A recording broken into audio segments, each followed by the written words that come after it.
Oh, hi, Seth from Big Bear Lake, California. Hi, Tanya from South Dakota. Is it cold there? I'm just wondering.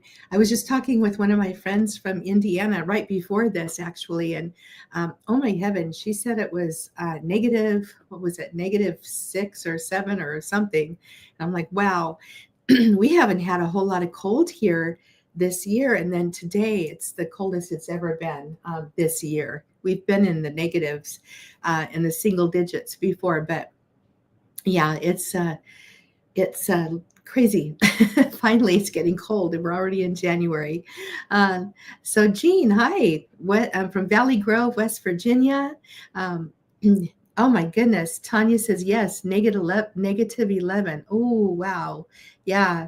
We actually have sunshine today, which is so nice. It's really wonderful. So yes, as people come in, hopefully we'll share where you're from.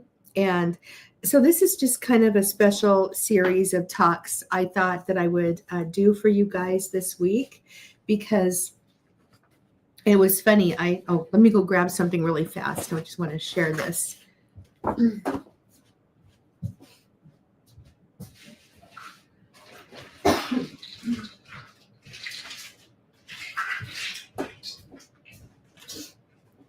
I'll share it in a few minutes. But no, I was talking with somebody recently, and hi, sweet tea. That's cute, from Western North Carolina. Awesome. They didn't know what a home apothecary was, and my husband always says, Heidi, nobody knows what an apothecary is. And I just thought, well, sure, everybody knows what an apothecary is, right? I mean, it's your medicine chest.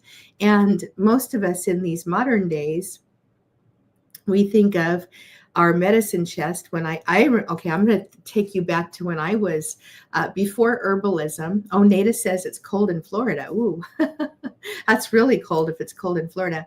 But back before I learned herbalism, so it's a long time ago, a couple decades actually, or more, I was on so many over-the-counter drugs. And my medicine chest, basically I'd open up my medicine chest, and what did I see? I saw packages of over-the-counter drugs and some prescription drugs. That was my medicine chest. And now I have not, my medicine chest looks totally different. I'm going to show you some pictures of some home apothecaries of other people today. But I want to just share with you, if you haven't picked up your free guide to your personal home apothecary, I want you to go ahead and get this, because this is going to just get you started. I don't even know how many pages it is. It's about 28 pages. And so it's reasonably in length. It's easy to print. You just print on both sides, and it's not that big. But this guide is really going to help you think about getting started with your own natural home apothecary and what is entailed in that. So today, we're going to just talk about what an apothecary is and a little bit about why you need one. But I just want to share that herbs and essential oils can do amazing things for helping you feel better in your body, to feel better in your mind. The reason I know this is because I was that person years ago who was on all kinds of drugs. In fact, we were cleaning out a cupboard the other day, and this was way, way in the back. Like, we hadn't been in there in oh gosh, we were getting ready. We were thinking about putting our house on the market. So we were digging deep, and look what I found. Oh my gosh. And it's embarrassing, right? Only it's not, because everybody is this. And I was getting ready to throw these away, and Joe's like, you should hang on to these. You can just show them what your life used to be like. That's not including the over-the-counter drugs, the Afrin, the Sudafed, the Monistat, the all of it, the weight loss pills, the goodness gracious, the Red Bulls to wake up in the morning, the Tylenol PM at night, Tylenol PM every single night. Who does that? Hopefully you guys don't do that. But I was really, really sick. And it was because I was on all these drugs and they were supposed to be making me feel better, and yet they weren't. You guys, I ate healthy. I knew how to eat healthy. I grew up with a hippie mom and she made granola. I mean, we knew how to eat well. And we had a garden, and I've always gardened. And I thought I was doing really great. And I really wasn't. I was very, very sick. And then I learned herbalism over the years, and we haven't been on any of this in almost 15 years now. It's crazy. Like, we haven't been on any prescriptions or over-the-counter drugs in a really long time. And what a blessing that is. It's saved us tens of thousands of dollars, and just been just amazing. So let's go ahead and just talk a little bit about what a home apothecary is and why you actually need one. And I'm actually going to use part of the guide to help show you this. But basically, the word apothecary is really old-fashioned. It's really archaic, right?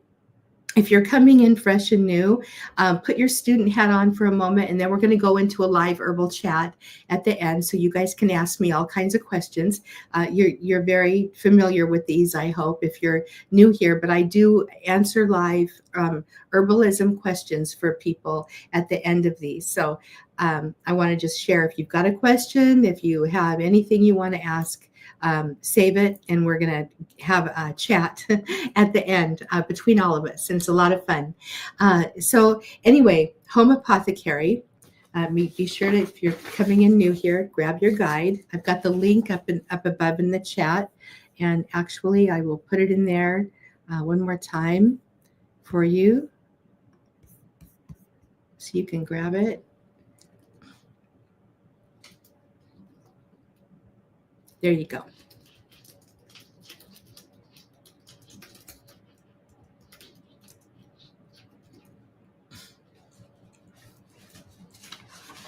So a natural home apothecary is what we're after here.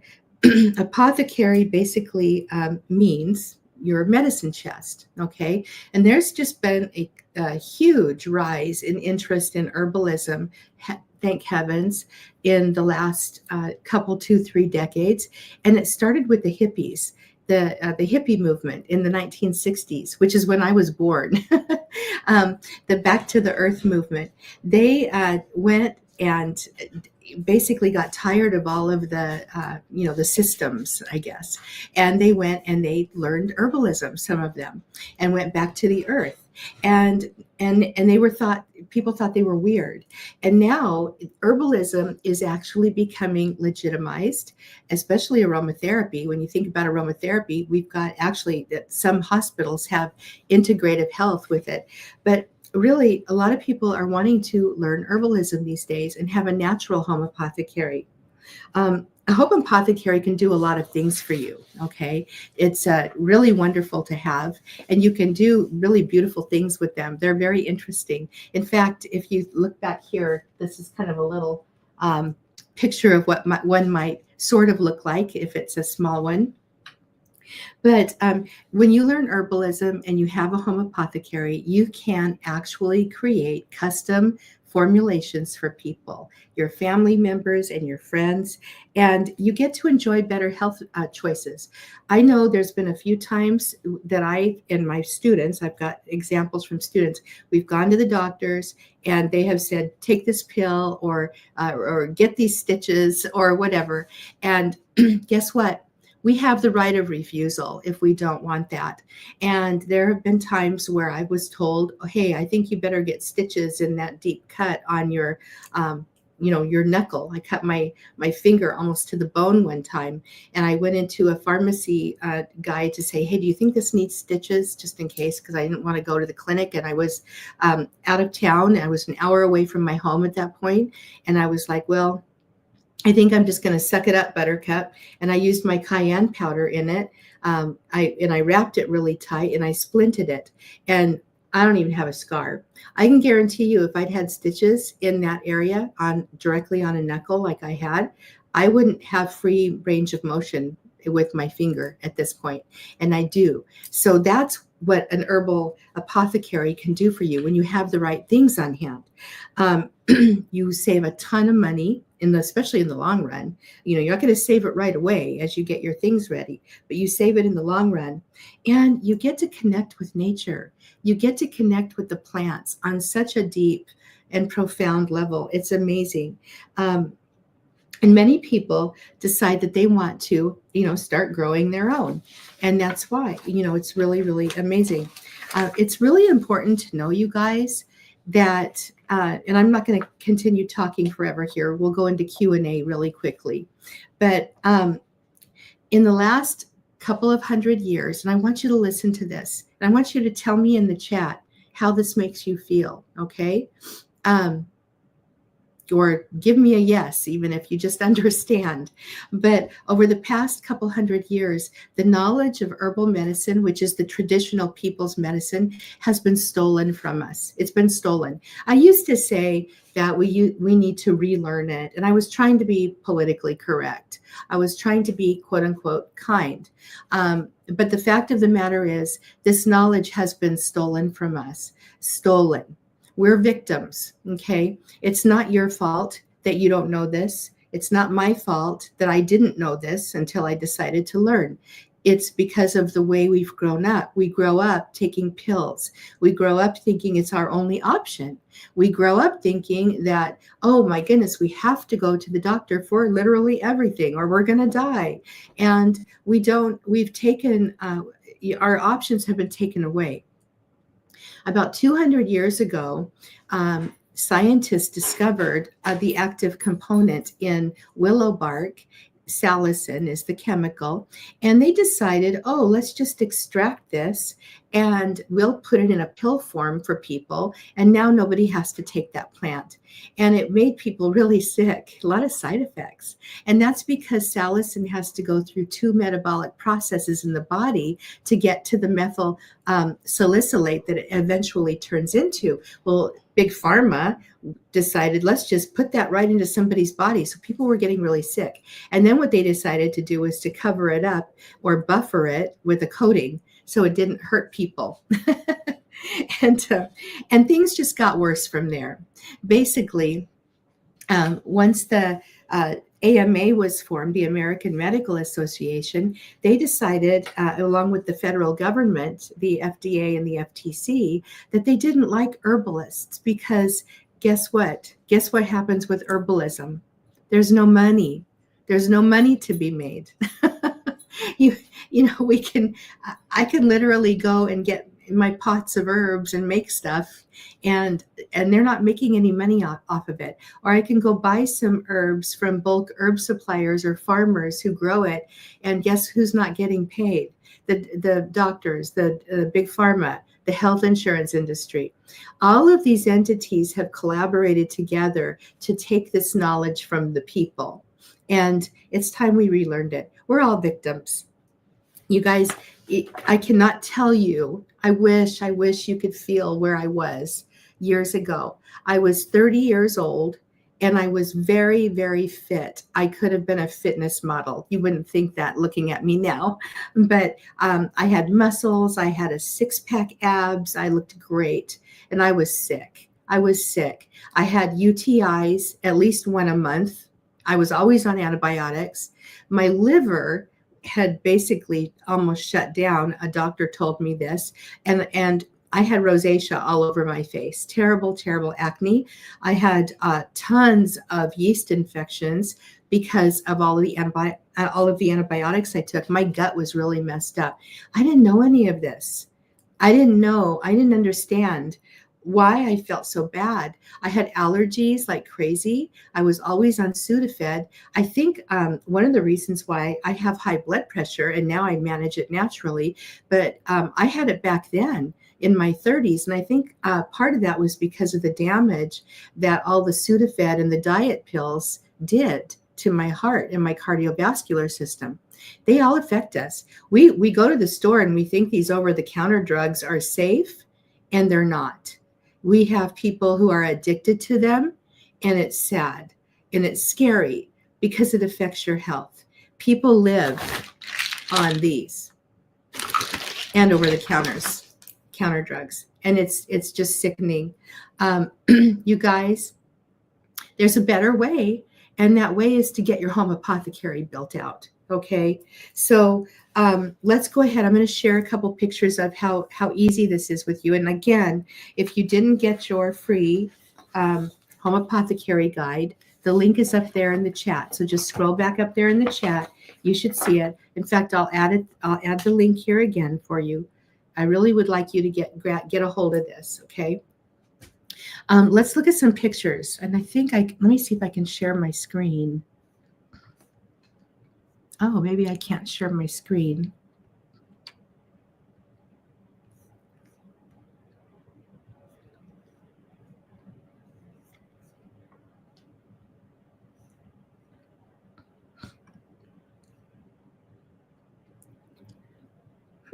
Well, I guess I can't share my screen. I'll figure that out later. I had pictures of people's home apothecaries, but I just want you to imagine how beautiful they must look with the little tincture bottles and the infused oils that you can make, the sprays, the beautiful aromatherapy sprays you can make. This one happens to be one of my favorites. It was a big seller when I used to sell products. It's lovely. And you can do them for all kinds of things. This one makes you think better. It's got essential oils that go to work and help the brain. You can make scented oils. This one's good for your skin and your nails, your fingernails. You can make flavorings. This is a homemade flavoring for teas made of herbs. You can make tinctures. Now, I want you to look at this. This is a 1/2 gallon bottle. I made this tincture back in 2016. This is mullein and marshmallow. Back then, the vodka for this tincture probably cost me about $12 or so. The herbs, I actually went out and foraged the mullein, but you can buy it. And I had bought the marshmallow. And I made this tincture. The total cost for me was literally $12 to $15 max. And do you know think of how many ounces are in a 1/2 gallon? There's like 64 ounces in a 1/2 gallon, right? An ounce of tincture, because people are starting to buy tinctures now, which is good. I'm happy about that. But an ounce of tincture usually costs anywhere between $12 and $30. So if you do the math on that, 64 times even 12, that's, or 30, I don't know, I'm not a mathematician. You're looking at probably this jar being worth about $500 or more dollars, probably more than that, okay, if you had to buy it. This right here, what it does is if you have allergies, it goes to work. The mullein is wonderful for the upper respiratory system and the lower respiratory system.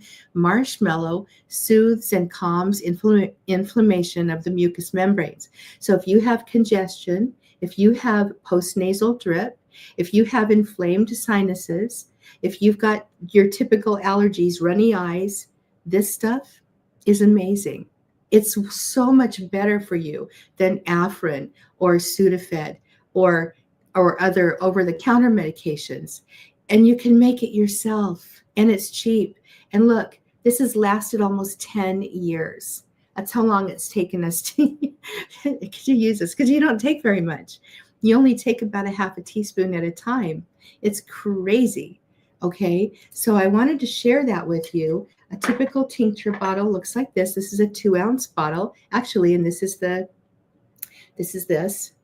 we call it Breathe around here, for our sinuses, for allergies. Do you know how much money that's saved us in the last 10 years on Sudafed and Afrin?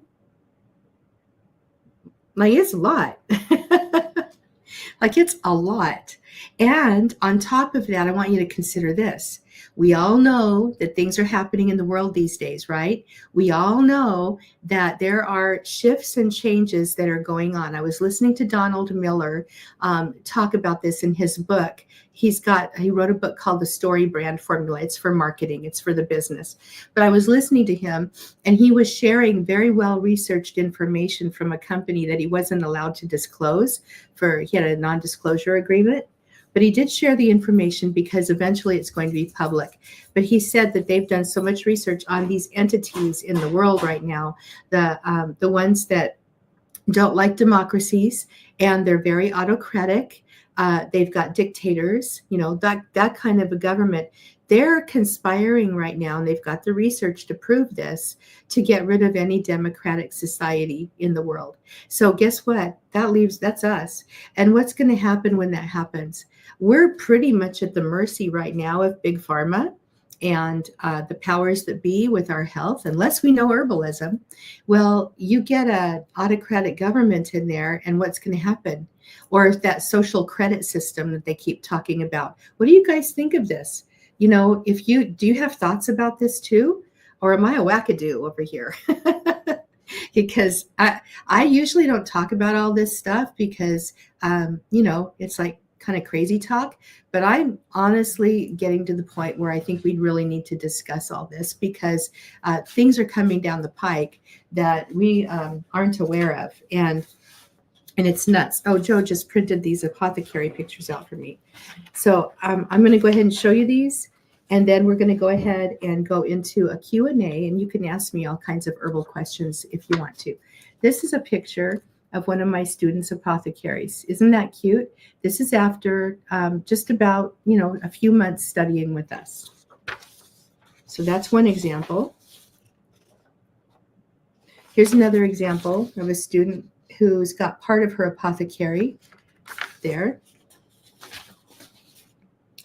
Here's this one. I believe this is Debbie's.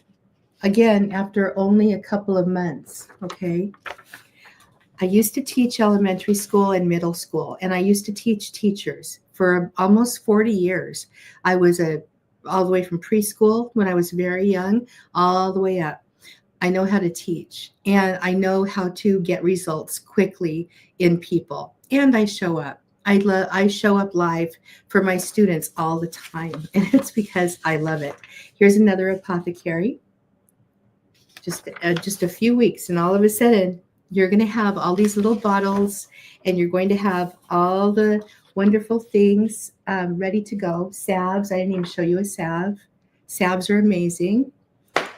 Here's another one. These are tinctures mainly. A lot of people like their herbal teas. I have some. And that's another thing too. Like I said, when you've got your herbs, like I made this tea a couple months ago. I was having trouble with a bad cough. And I thought, oh my goodness, I need something for this. And I've got my wild cherry bark tincture that I love taking for coughs, but I needed something. I wanted a tea because the warmth and the steam really helps. And so I threw together this little blend of wild cherry bark, horehound, peppermint, mullein, marshmallow, boneset, and hyssop. And this is amazing. And that's what you can do when you learn this stuff. I didn't used to know this stuff. I learned it, and everybody can do this. Here's another one. Here's another one. These are all examples of what your home apothecary can look like if you want. It can be anything, and you can store it anywhere. So they don't have to be pretty. They don't have to be organized, although I tend to think organization's good. And you can put them together however you like, and it's so much fun.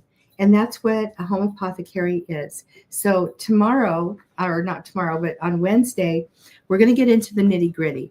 We're going to actually dive into some of the tools, the equipment, some of the supplies that you need to create your home apothecary.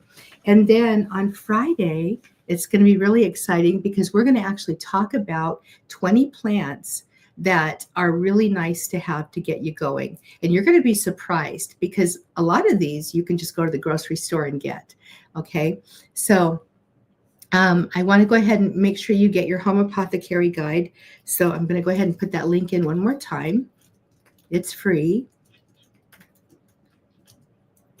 And that way you'll have something to follow along with if you want to. And then I am having free trainings next week. And I'm going to dive deeper into these herbs. We're getting into the medicinal actions and what they can do practically. And you'll walk away with actual remedies with this one.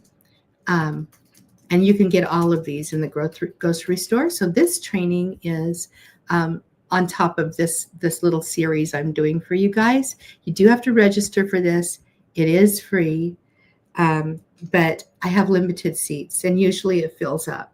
So I want you to go, if you're interested in that one, go ahead and sign up for that too. And we're going to dive into learning herbalism. So let me go back up here. I want to see if there's any questions so far.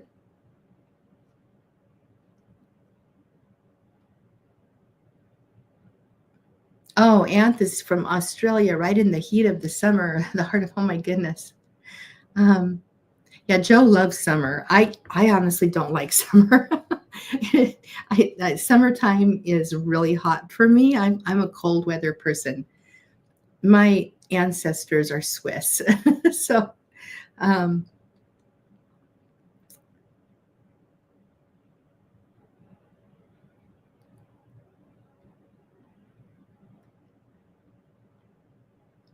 I'm just skimming through your comments to see if there's any questions so far. If you have questions right now about herbs, essential oils, using them, putting your apothecary together, anything, write in all caps question so I see it, and then I'll answer that.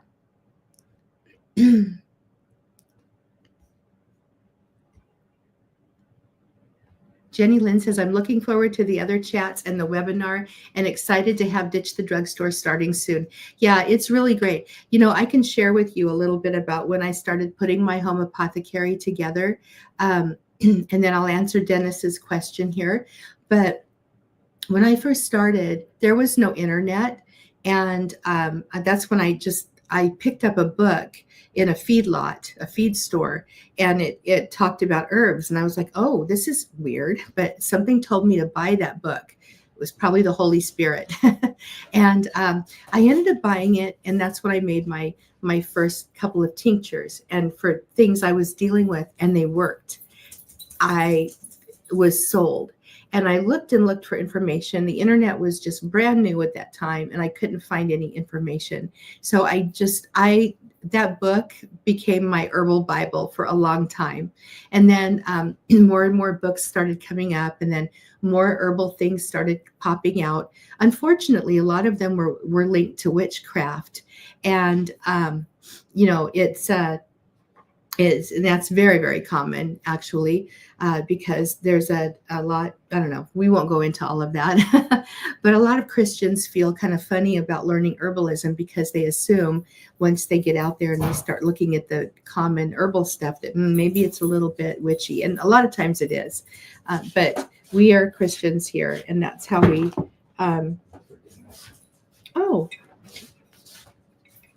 So you can see what marshmallow looks like. Oh, so Dennis's wife says, how do you put marshmallow in a hot tea? This is such a great question. I love this. I thought it performed better in a hot tea mix. I thought it performed better in a cold extraction.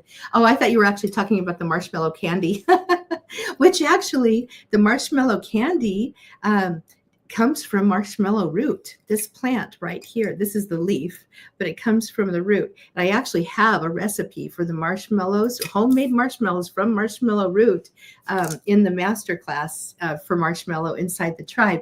But yes, you can absolutely put, can I just say here, this just drives me nuts. There is so much dogma now in the herbalism world.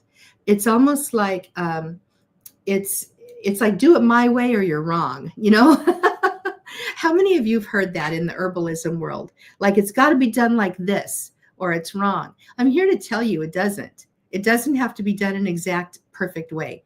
I've been working with herbs for so long now, and you get a feeling, you get an intuition, you get a sense for what you can and can't do. You start learning the phytochemistry of the plants, and all of a sudden, you know what works and what doesn't. So Marshmallow is a plant that is full of something called mucilage. Mucilage is that slimy substance, and some plants have a lot of it, like slippery elm. If you make a cold infusion of slippery elm, you're going to end up with goop. And it's really kind of fun. Marshmallow root is similar. It's not as mucilaginous as slippery elm is, and marshmallow leaf a little bit less so. It actually does really well in teas, hot or cold.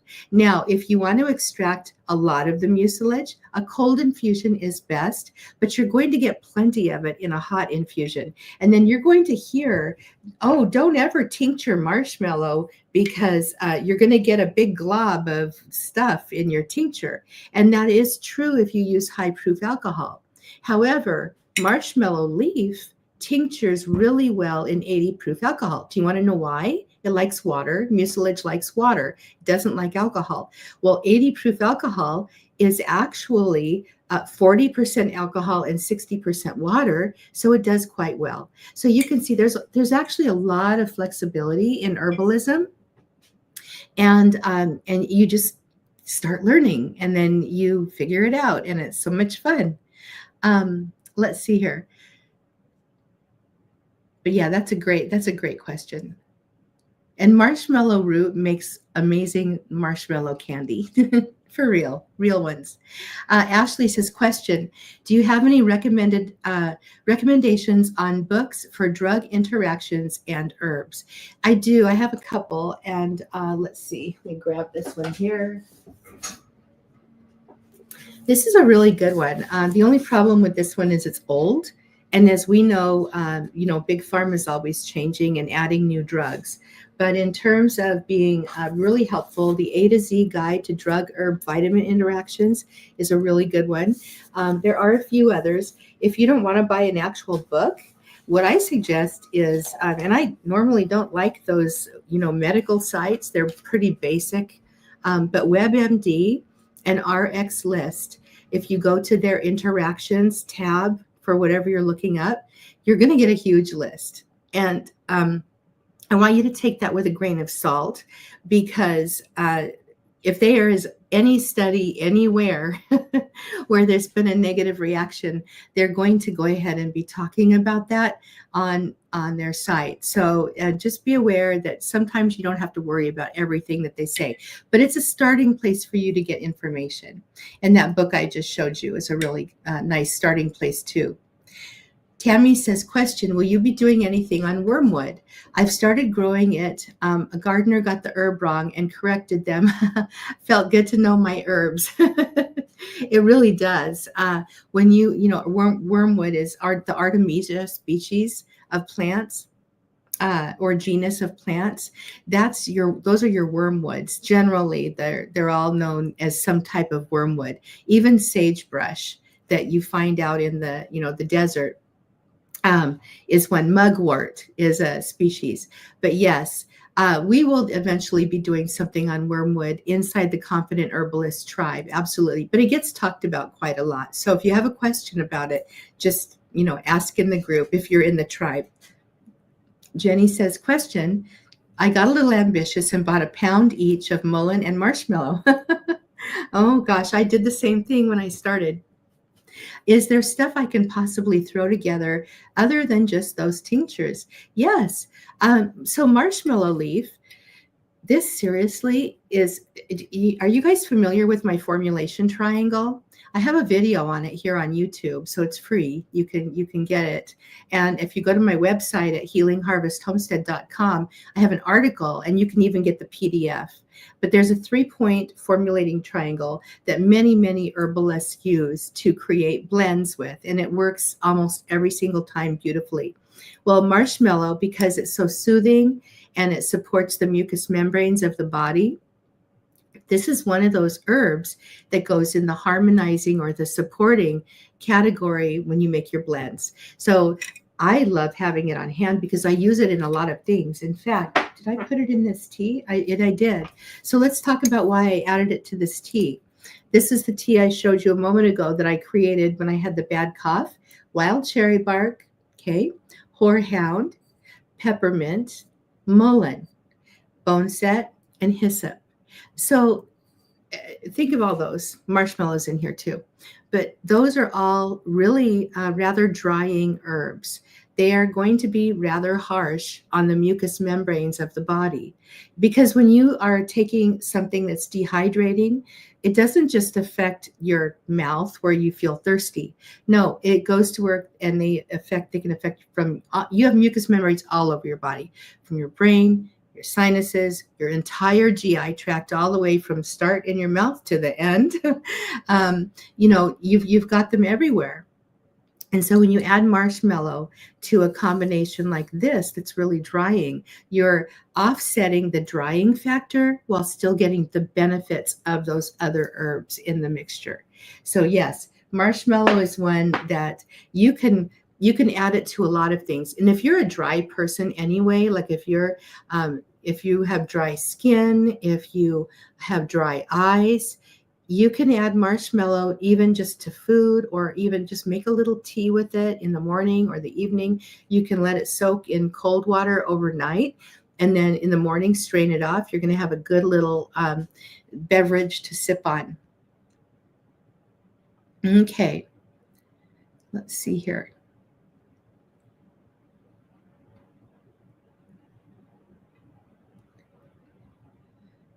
Ashley, Heidi's resource library. Oh yeah. So you guys, I do have a resource library. I don't talk about it very much. You're supposed to be a newsletter subscriber to get in. It's a secret, but yeah, it is available if you are a subscriber, and the password is Love Life. And there's a ton of stuff in there that you can print out.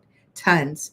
Law says, every time I do a cold infusion of marshmallow, there is little to no mucilage. What is up with that? A couple things could be happening. You may not be using enough of the marshmallow. You may not be letting it soak long enough. When you do a cold infusion, you need to plan on several hours. It's not a little 20-minute soak. Okay. So plan on letting it sit even overnight, and that might help. And then the other could be, you might not be using enough marshmallow. Oh, the other thing is maybe the marshmallow that you're using is of poor quality. So those are 3 factors that might be happening with you not getting any mucilage. And then the other thing is if you're using leaves, like these are leaves, you're just going to get a little mucilage. You're not going to get a ton. The root is going to give you more mucilage. Okay. All right. Oh, you're welcome, Tammy. Yeah, Ashley has a good tip here for Jenny. She says you can also vacuum seal your herbs and they will keep longer. Yeah, my grandmother taught me that. She does it with her mullein that she harvests. Absolutely. You guys, when you harvest your own plants, if you're able to, not all of us can, but you're going to be able to, that's going to extend the shelf life greatly just when you harvest your own. You'll always want to store your dried herbs in a cool, dark place, in a tightly sealed container. If you're using glass, like I use mason jars, I love my mason jars, then you want to have your items in a darker room. Okay, you don't want light hitting them. Let's see, Muñequita, I love that name. Thank you. I made your allergy tincture a while back, and I'm officially off Flonase and Zyrtec. Hallelujah! That's awesome. And you guys, seriously, when you learn more about these herbs and you start making these things, you can do that for everything. You can literally substitute everything in the drugstore with your herbs and your essential oils. Everything, except for maybe Benadryl, if you have like an anaphylactic shock reaction or something. But honestly, it's crazy. Let's see here. Nada says, oh yeah, oh, good, Nada. She's going to try to stop the meds with her herbs and essential oils. We have quite a few Floridians, Nada, as students. Matt, I think I showed you his home apothecary here in one of those pictures, but he's actually now an aromatherapist. He's part of our team, but he's amazing. He actually took care of all of his allergies within 6 weeks when he ditched the drugstore, and he went through that apothecary class, and that's what I teach in that course. And we're getting ready to open up a new student group. So I encourage you, if you're ready to learn herbalism, start with this guide. Get this; it's free. and go through it and see if putting an apothecary is something that you might want to do. Okay. When we meet together again on Wednesday, I think it's Wednesday. I think we're meeting Wednesday afternoon around 2:00. Then we're going to actually start talking about the tools that you'll need in your apothecary. I'll be sharing some of those with you. We'll be talking about just a little bit more about getting one started. Let's see. We're going to be diving into specific, even carrier oils and things like that. So you want to be sure to be here. We'll be talking a little bit about essential oils as well. Essential oils, they're so interesting. Here's an inhaler made with essential oils. They're beautiful. They kind of get shifted off in the herbalism world. Not many herbalists are aromatherapists, and not many aromatherapists are herbalists. I happen to be both, by the way. I've got lots of training in both herbalism and aromatherapy, hundreds and hundreds and hundreds of hours at this point in each. And I teach them together. I feel like a lot of people are out there using essential oils, especially incorrectly and unsafely. And I want to teach proper and correct ways of using them so people stay safe. I just did a YouTube video recently where, oh my gosh, I was in talking with a little mom, a young mom, sweetheart, and she was putting peppermint neat on her little baby. And I thought, oh my heavens. So I made her a blend that was safe with essential oils so that the baby could find relief, but still be, very, very safe and not burn her little skin. So you guys, I don't see any other questions here. Do you have any comments? Give me a yes in the chat if you are new to herbalism and it's something that you're interested in. Give me a yes, maybe a hallelujah if you're not new to herbalism and you are loving learning about it. Go ahead and say yes if you're new, hallelujah, and I don't care how it's spelled, it's fine if you're not. Let's see here. Ashley says, can people volunteer to be a client for your students and be a case study for them? Ashley, in our aromatherapy certification course, the students need to work with clients in order to become certified to pass the standards for the International Association. And, that's something that they need to find their own clients, I guess. But usually that's within the student community. Like if somebody needs help with something, I know a lot of our students, we have thousands of them in there now. They will talk to each other and that just kind of will emerge naturally. It's not really something that we support. I do have friends of mine who are clinical herbalists like me who have client practices. And there's about 2 or 3 that I do refer out to as needed because they're beyond early student level, I guess. So let's see.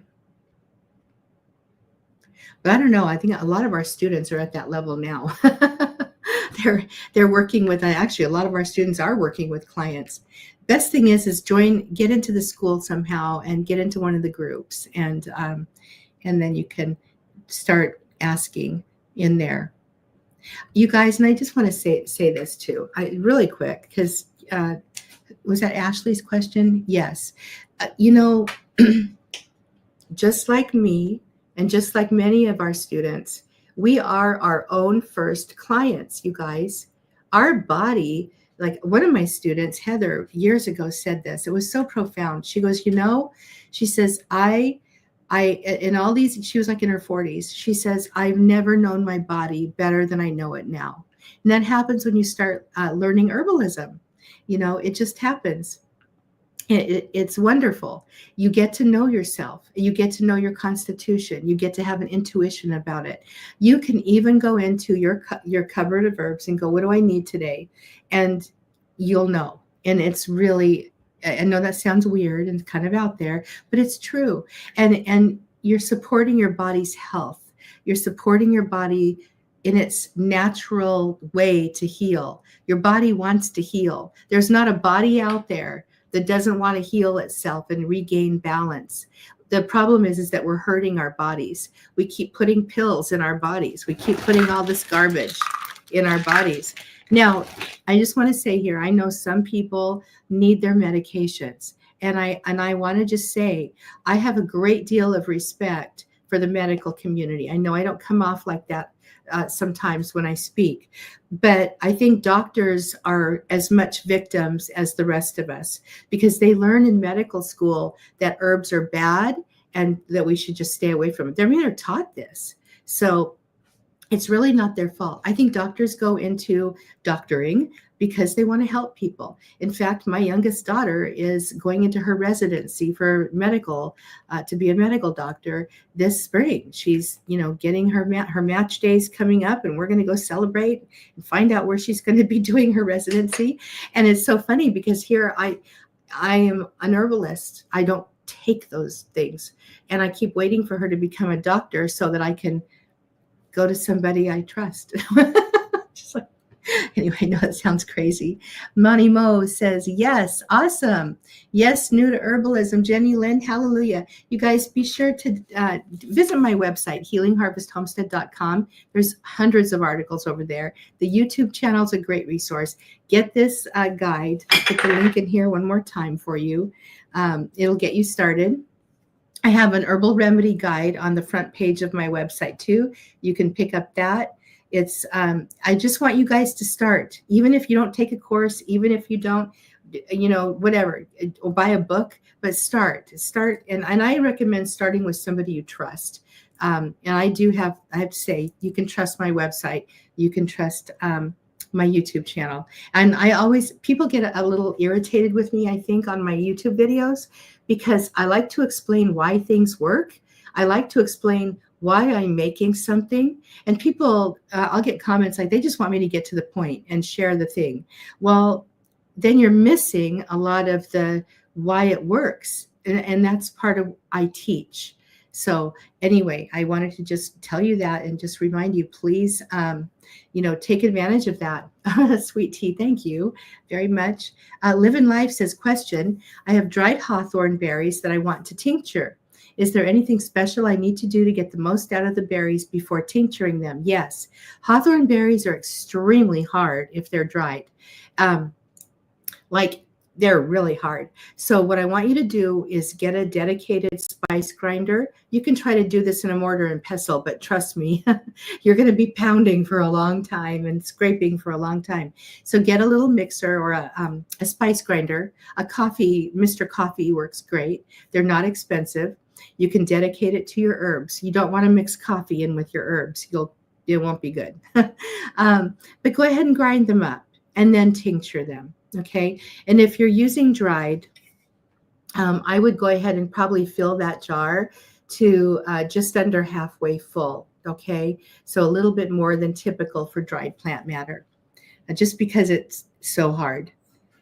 The little berries are, and they don't like to release things very easily. Nada says, thanks, Heidi. I'm very seriously considering joining your classes. I don't like what these meds are doing to my body. Nada, I know, I was there. I feel your pain. I really do. I just remember I just felt so sick, and I was like, why? And one day, it was after I saw that doctor who told me my liver was shot. He said, I don't see how you can't have, a liver problem at this point. And I was like, oh my gosh, really? And I just decided one day, and this was after my legs were swollen. They were so swollen at the end of the teaching day, I couldn't even walk out to my car. I wasn't overweight. I swelled every day because of all the stuff I was on. And I just thought, the school year was over. And I thought, I'm just going to spend this summer getting healthy. And the first thing I did was I made a decision to get off all of my medications, all of them, over the counter. And since that point, they haven't passed my lips, because I had already started working with my herbs at that point. And I just dove into learning, and I learned and I learned and I learned and I experimented, and I started working with clients and learned from them. And then I created products and I sold them. But, Yeah, it was quite a process for me. It's been a journey of a lot of passion, and I really, really, really want everybody to learn this stuff now, because we don't know what's happening. We don't know what's coming down the pike. Did you guys know that 61% of the drugs, the medications that we have in America come from India and China combined? 61%.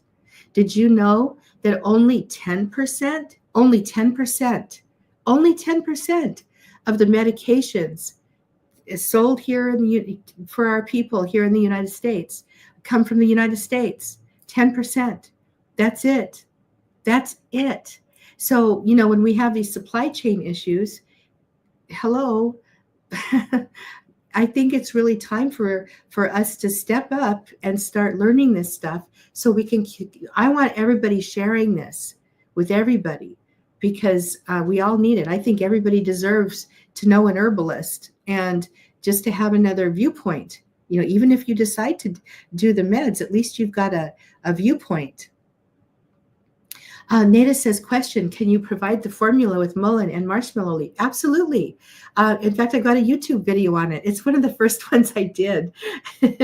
I think I made a few people laugh, but it's really simple. It's equal parts mullein leaf and marshmallow leaf together. Just blend them together. And then you can use that as a tea. You can make a tea with those herbs right there. Okay, if you want to tincture them, then you basically are going to fill your jar. I would say about just a little over a third of the way full. And then you're going to go ahead and fill the jar to the shoulder with your 80 proof alcohol, and put your lid on tight. And you just want to give it a good shake every couple of days. I personally like to find a little window that gets a little bit of sun, but not southern facing. The gentle heat from the window, if it's summertime or springtime, it actually helps those herbs release the constituents a little better. You can also put it on top of your refrigerator. Some people like to put it in a dark cupboard to macerate, but I don't recommend this, because if you're anything like me, you're going to forget about it. And then you're going to have a clump of herbs at the bottom of your tincture bottle. But anyway, so that's all it is. You guys, is that easy? That's how easy herbalism is. Do you know what the hardest part about it is? The hardest part is learning about the plants and which ones you need. And I help you do that. So anyway, it's really an amazing practice. So amazing. Oh, thank you, Belinda.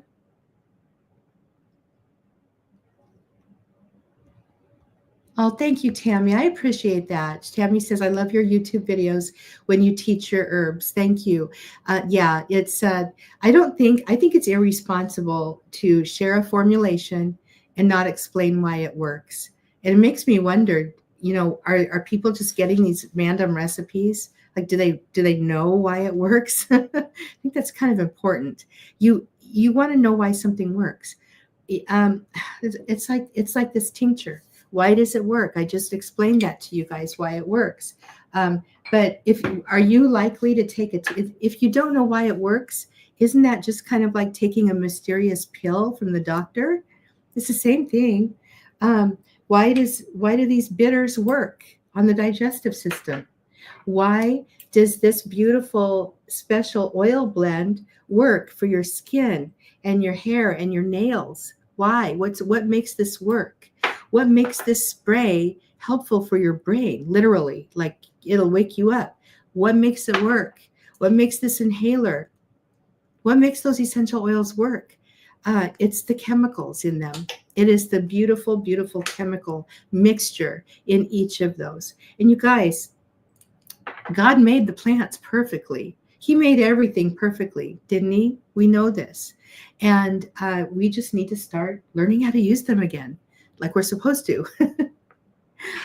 Oh, good. Yvonne says, I've made your sleeping tincture for insomnia and getting off of the sleeping tablets. Awesome. Jenny said, question, will marshmallow root and leaf do the same thing in that tincture? They will. It'd be both there for the same reason, because of the mucilage. You just need to realize that the marshmallow root is going to have a lot more mucilage than the leaf is, and I really don't recommend tincturing the root for that reason. If you want to put it in a tea, then that's fine too. I really like using the leaf best. A lot of herbalists like the root, but I have had great success with the leaf, and I just love it in most formulations. Let's see. All right, you guys. So I think we're done with our questions and our Q&A. If you want to register for that webinar, do you want me to put that link in here again? This is a really good, if you haven't seen it, I've been doing this training. This will be I think the 12th or 13th time I've done this training. And it's happening next week. I'd like to invite you. I will be talking about Ditch the Drugstore, but it's a really good training, and you do get a book and that comes with it. It's the only way you can get the book is to come to the training, but it's really it's wonderful. It's got recipes in it, remedies in it, and it's wonderful. So let's see. Dennis's wife says, question, any ideas or recipes for an herbal nasal spray for cold or flu treatment? You know what? One of the things that I really love is just a saline spray, a salt spray for your nose. I really am very, very careful about what I put in my nose, but I would say just go with the saline. Do not use essential oils, okay? If you want to do my Ditch the Drugstore book here. This, if you guys, if you're a student of mine, you might have this book, and it's amazing. But this goes with the course. I don't sell it outside the course because it's only recipes and remedies. And there's, in that course, there's like over 200 of them. I have a whole section in here for cold and flu. In fact, this is that section for cold and flu, right? It starts right here, all of those remedies, and then it goes on to all the way down here. So that's the cold and flu and the respiratory section.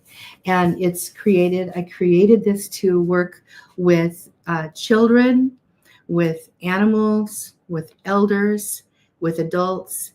But you really, really do, I'd suggest that you have somebody you can talk to and ask about the things that you're deciding to make. Because I know I didn't have that when I started, and it was hard. It took me years. It took me years to get to the place where I can get students now in about 6 to 8 weeks. Isn't that nuts? But that's because I love getting in there and helping. All right, you guys. Oh, good. Nate, I'm glad you're going to purchase the rest of the herbs tonight. Be sure that you buy high quality herbs, okay? Get them from, I like to buy mine from herb farms, like Oshala Herbs is great. Foster Farms Botanicals is great. There's a lot of really good Reverie Farms is very, very good. And then, of course, there's the big ones. Pacific Botanicals, I really like theirs. Star West Botanicals is good. And Mountain Rose is good. So be sure that you're getting, your herb. Don't get them on Amazon. That's what I'm saying to you. Do not buy your herbs or your essential oils on Amazon. Okay. All right, you guys, we're going to get going. Hopefully you'll come back on Wednesday. We're going to dig a little bit more deeply into your home apothecary and what's required. I'm going to share tools. I'm going to share what other students have done with theirs. And yes, the Co-op Frontier is pretty good too.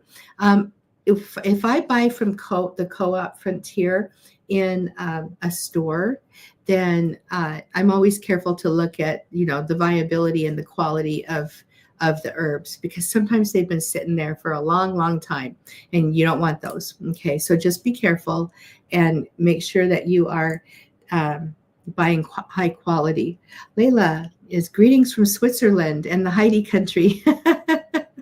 Oh, thank you. Yes. I've always wanted to go there. That's like one of my dream places to go visit the motherland. All right, you guys, I love you all, and hope to see you back Wednesday. And be sure to get your free guide. Spread the word. Share this with people. Please tell them about me. Give them the link to get their guide too. And I love you guys. Hi, Lenny Nolan. Bye-bye.